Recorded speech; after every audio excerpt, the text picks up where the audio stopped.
Tarehe 30 mwezi Juni mwaka 1859, dunia ilishuhudia moja ya matukio ya kushangaza zaidi katika historia ya maonesho ya ujasiri na sarakasi. Mfaransa Charles Blondin, ambaye jina lake halisi lilikuwa ni Jean-François Gravelet, aliandika historia baada ya kuwa mtu wa kwanza kuvuka juu ya maporomoko ya Niagara kwa kutembea juu ya kamba nyembamba iliyoning'inizwa angani bila kinga yoyote ya kuzuia kuanguka. Ili kuelewa ukubwa wa tukio hili, ni muhimu kwanza kuelewa maporomoko ya Niagara ni nini. Maporomoko ya Niagara ni moja ya maporomoko makubwa na marefu duniani yaliyopo mpakani mwa Canada na Marekani. Kila sekunde, mamilioni ya lita za maji huanguka kwa kasi kubwa sana, yakitengeneza ukungu mzito, kelele kubwa ya maji na upepo mkali unaotokana na nguvu ya maporomoko hayo. Kusimama karibu na maporomoko hayo ni jambo la kutisha, sembuse tu kutembea juu yake. Mnamo karne ya 19, maonesho ya sarakasi na vitendo vya ujasiri vilikuwa burudani kubwa sana kwa jamii. Watu walivutiwa na wale walioweza kufanya mambo yaliyoonekana kutowezekana. Charles Blondin alikuwa mmoja wa watu hao. Tangu utotoni alikuwa na kipaji cha ajabu cha kusawazisha mwili wake kwenye kamba. Alianza kufanya maonesho akiwa mtoto mdogo nchini Ufaransa, na baadaye alijengea sifa kubwa barani Ulaya kabla ya kuhamia Amerika Kaskazini. Lakini Blondin hakutaka kuwa maarufu wa kawaida. Alitaka kufanya kitu ambacho kingemfanya akumbukwe milele. Hapo ndipo wazo la kuvuka kwenye maporomoko ya Niagara lilipozaliwa. Watu wengi waliposikia habari hiyo kwa mara ya kwanza waliamini ni wazimu. Wengine walidhani ilikuwa ni mbinu ya matangazo tu, kwamba hakuna binadamu angeweza kuthubutu kufanya jambo la hatari kiasi hicho. Lakini Blondin alikuwa makini sana katika maandalizi yake. Kamba maalum yenye uimara mkubwa iliandaliwa na kufungwa kutoka upande mmoja wa maporomoko hadi mwingine. Kamba hiyo ilikuwa na urefu wa takriban mita 340, zaidi ya futi 1100, ikiwa imesimama karibu na mita 50 juu ya maji. Ingawa kamba hiyo ilikuwa imara, changamoto kubwa ilikuwa ni mazingira: upepo mkali, unyevunyevu, ukungu wa maji na mtikisiko wa kamba yenyewe. Siku ya tukio ilipowadia, maelfu ya watu walikusanyika kushuhudia. Inakadiriwa zaidi ya watu 25,000 walifika pembezoni mwa maporomoko ya Niagara. Wengine walikuja kwa matumaini ya kushuhudia muujiza, wengine walikuja wakiamini watashuhudia ajali ya kutisha. Charles Blondin alipojitokeza, umati ulitulia. Alikuwa amevaa mavazi mepesi ya maonesho, akiwa ameshika fimbo ndefu ya kusawazisha uzito, chombo muhimu kwa watembea kwa kamba. Fimbo hiyo ilimsaidia kusawazisha uzito wa mwili wake na kupunguza uwezekano wa kupoteza usawa.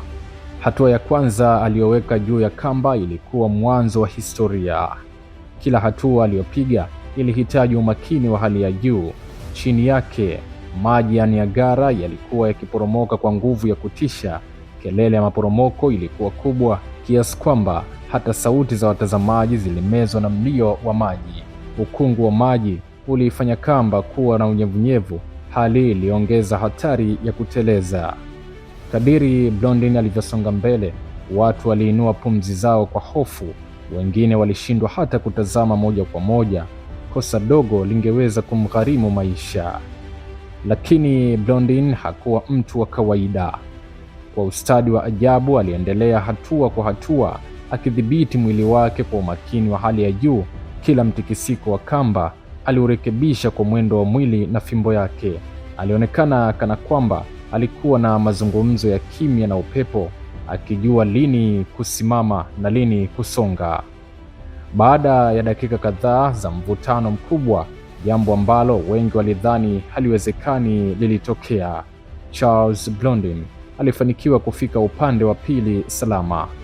Umati ulilipuka kwa shangwe, watu walipiga makofi, wakapaza sauti, na wengine walibubujikwa na machozi ya mshangao. Kwa wakati huo, Blondin alikuwa ameweka historia kama mtu wa kwanza kuvuka maporomoko ya Niagara juu ya kamba. Lakini cha kushangaza zaidi ni kwamba Blondin hakutosheka na mafanikio hayo pekee. Katika miezi na miaka iliyofuata, alirudia kuvuka maporomoko ya Niagara mara nyingi, na kila safari aliifanya kwa namna ya ajabu zaidi kuliko ya awali. Mara moja alivuka akiwa amefumba macho, safari nyingine alivuka akiwa na miguu iliyofungwa kwa pingu. Wakati mwingine alisimama katikati ya kamba na kufanya maonesho ya ziada ili kuongeza msisimko. Moja ya matukio yaliyoacha watu mdomo wazi ni pale alipobeba jiko dogo, akasimama katikati ya kamba, akawasha moto na kupika mayai akiwa juu ya maporomoko ya Niagara. Fikiria hilo, si tu kwamba alikuwa juu ya kamba nyembamba, bali pia alipika chakula akiwa angani.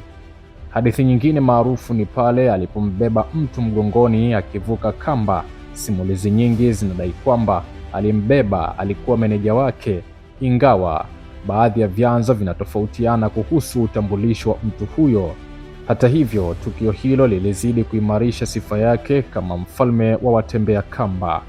Ni nini kilimfanya Blondin kuwa wa kipekee? Haikuwa ujasiri pekee, ilikuwa ni mchanganyo wa nidhamu, mazoezi, umakini wa akili, udhibiti wa hofu na kujiamini kupindukia. Blondin alielewa kwamba mwili unaweza kufuata pale akili ilipo thabiti. Safari yake ya Niagara imekuwa mfano unaotumiwa hata leo katika mafundisho ya maisha, biashara na motisha. Mara nyingi simulizi yake hutumika kueleza tofauti kati ya kuamini kwa maneno na kuamini kwa vitendo.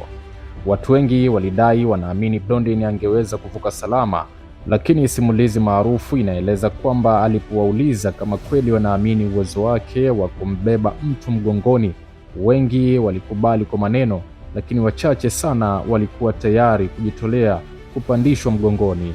Hilo linaonyesha kwamba imani ya kweli huonekana kwenye hatua, si maneno pekee. Charles Blondin aliendelea kuwa maarufu kwa miongo kadhaa. Alibaki kuwa alama ya ujasiri wa binadamu dhidi ya hofu na mipaka inayoonekana kutowezekana. Alifariki mwaka 1897, lakini jina lake halikupotea. Leo ni zaidi ya miaka 160 baadaye.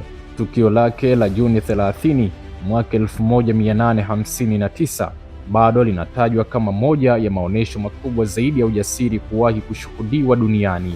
Safari ya Charles Blondin juu ya maporomoko ya Niagara inatufundisha jambo kubwa sana. Mara nyingi kizuizi kikubwa si upepo, si umbali, wala si hatari inayotukabili, bali ni hofu ya ndani ya akili zetu. Blondin alionyesha kuwa pale maandalizi, ujasiri na nidhamu vinapokutana, hata jambo linaloonekana kutowezekana linaweza kuwa historia. Na ndiyo maana hadi leo jina la Charles Blondin linaendelea kuishi kama ishara ya mwanadamu aliyethubutu kutembea juu ya hofu yake mwenyewe. Na hilo ndilo ambalo tumekuandalia ndani ya leo katika historia kutoka hapa JN TV. Endelea kusalia nasi. Jina langu ni Imam Shughuli Mali.